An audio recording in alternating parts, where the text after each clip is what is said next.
come from a very rural part of East Tennessee. It ain't exactly what you'd call the sticks, 'cause there is a large city about 20 minutes away. But you could still get lost on those winding roads surrounding the house I grew up in. It would take someone familiar with the areas to help you get out and back on your way to civilization. Behind my house was a steep incline, and at the bottom of that incline was an old sawmill run by Elmer Nicely. The train tracks ran right along Elmer's sawmill, and when a train would come through about once an hour, all the windows in our house would tremble for about 10 minutes. Elmer also slaughtered hogs at his place, so it was awfully nice when a train came by and masked the squeals we'd sometimes hear from his small wood slaughterhouse.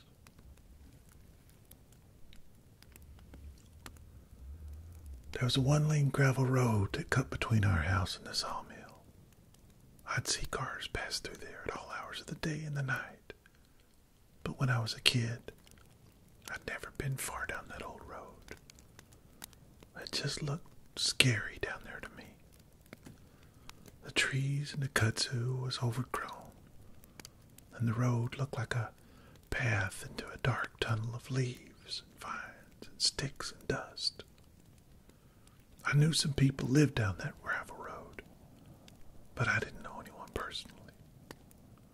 They were mostly reclusive country people who liked to keep to themselves, and I wasn't going to go messing with them.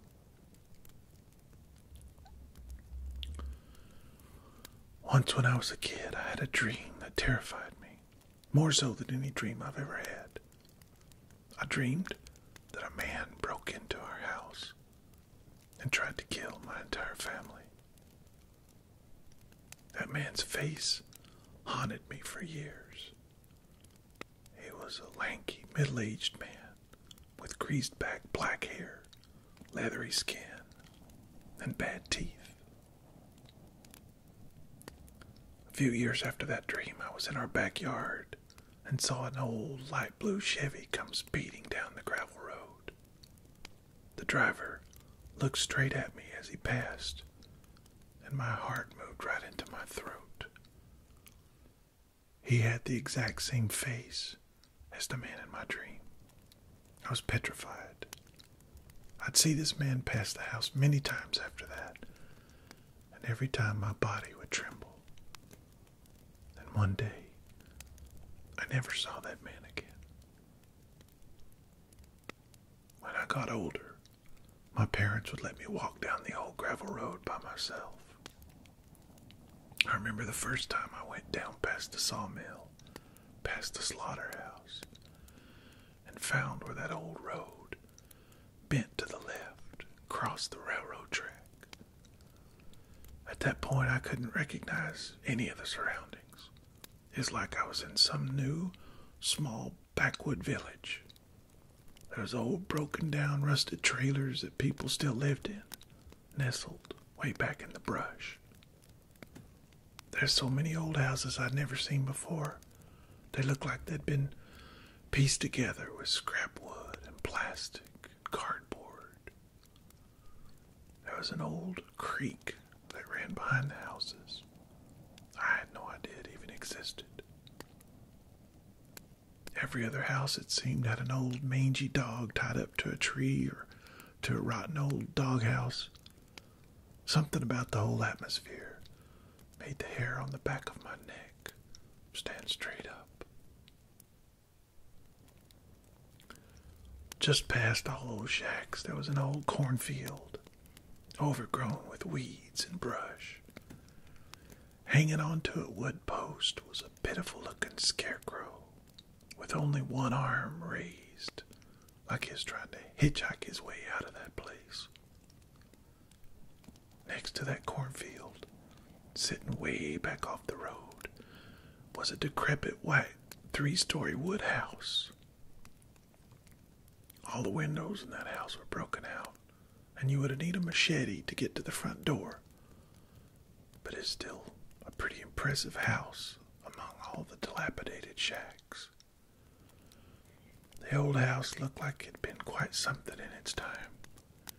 It made me want to do some research to find out about its history. The next day after I saw that old house, I was telling some of my school friends about it. One of my friends said, "Hey, that's the Old Lockhart House." Then he said with a smile, "I've heard it's haunted." Well, neither of us believed in ghosts or haunted houses, but we'd both seen how creepy that place looked. I wanted to find more information about it, but I wasn't sure where to go for that information. I had seen some of the Lockharts at the school, and I knew they couldn't really live in that house. Or could they? Well, a few weeks later, I was discussing the house again with some school friends when I heard someone laughing at me. It was Chris Mullins. Chris was a muscular, good-looking guy with more than just a little Native American blood in him. He was one of the stars of the football team. Pretty nice guy. And one of the few jocks who would actually spend any amount of time talking to someone like me. "That's a great make-out place," he said. "Get you a girl down there. She gets all scared. You tell her you'll protect her. She'll do pretty much anything you want." Personally, I don't think Chris Mullins ever needed a scary house to get a girl to do whatever he wanted her to, but it was a nice tip anyway. "I'm taking Jenny Quarles down there Friday after the game," he said. "The only scary thing she needs to worry about is in my pants," he said. And we all laughed. The football game that Friday night was on the night before Halloween. It was against one of our biggest rivals from the county next over. We won that game easily, and the celebrations went on way into the night. But I decided to head on home a bit early. It was dark, blustery outside. There's a full moon's light that would appear and then disappear behind fast-moving dark clouds. I thought about what Chris Mullins said about taking Jenny Quarles to the Old Lockhart House.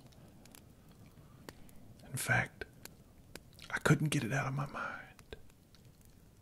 I thought maybe I could just drive right by the place and look over, see if I could see him there. I wondered if he really had the guts to go there, or if he was all just talk. So I decided I'd drive past the Lockhart House and then circle around and come back home. I hit the old gravel road right about the time I heard a train horn sounding in the distance. By the time I got to the part where the road curved around and crossed the track, the train was coming fast, so I sat and waited for it to pass. When it was gone, I listened to the silence for a few minutes. There's nothing like the deep, dead silence of the country after a train passes through. I drove on past the trailers and the shacks and up to the cornfield when I noticed something very strange. That old scarecrow was gone. I could see the weathered old post standing there in the field, but the scarecrow was nowhere to be seen. Maybe it had fallen down, I thought, or maybe Chris was using it as part of his plan to get Jenny all scared and clingy. Up ahead, I could see a car parked off the road in front of the house, but no one was in it. I drove past it slow, looked inside, and the front and the back seats were empty. Well, surely Chris Mullins wasn't brave enough to take her inside the house, or stupid enough. I pulled my car off to the side of the road and turned off the engine and the lights. I rolled down the window to see if I could hear any voices, water smelled like dead leaves, dirt, and dogs and old engine oil. The light from the moon was starting to spend more time behind the clouds, leaving everything in a deep indigo darkness. If you've never heard the death scream of a hog at midnight, that'll send shivers over every inch of your body. And it's worse when you're far away from anything you recognize. It's even more terrifying when you realize that the scream you just heard wasn't a hog at all, but it's human, and it's coming right toward you. Jenny Quarles tried to open the passenger door while she screamed, but it was locked. She jumped onto the hood of my car and pounded on the windshield like she intended to go right through it. It took me several seconds to recognize it was her, and when I did, I jumped out of the car. In one leap, she jumped on me, and her legs gave out from under her. All the while, she's still screaming. I tried to calm her down best I could and ask her what was going on. She couldn't speak, but she grabbed my hand and pointed it toward the Lockhart House. She could only say, "Chris," and pulled me toward the house.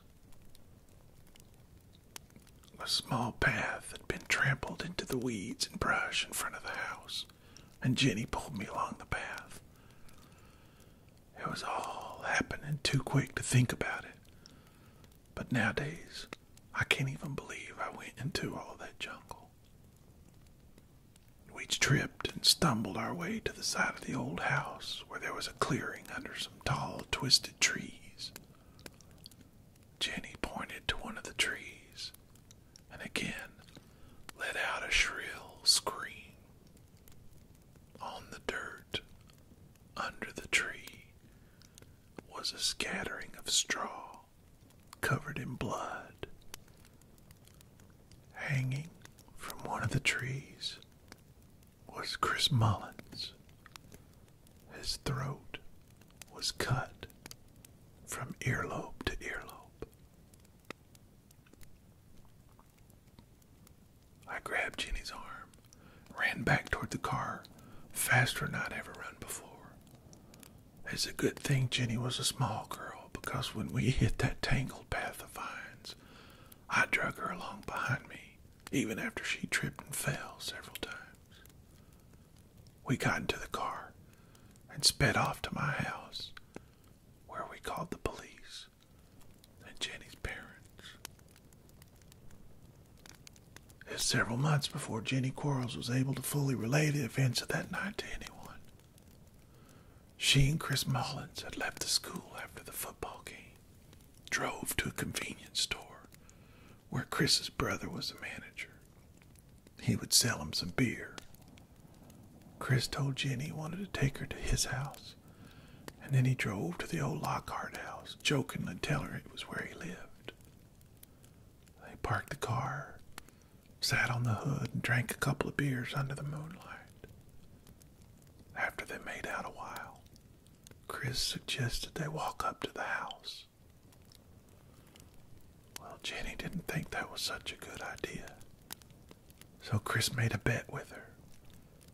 Jenny had to agree she would go up to the house if Chris could hit the old scarecrow with all 4 of their empty beer bottles. Even in the darkness, Chris proved to be quite the athlete, as each bottle landed squarely on target, the last one almost taking off the old scarecrow's head. Jenny reluctantly went up to the dark old house with Chris, and after they got up under the trees, Chris began trying to scare her by pretending to run into the old weedy cornfield and then running back out. At one point, he didn't come back out. Jenny thought he may have snuck back to the car just to spook her.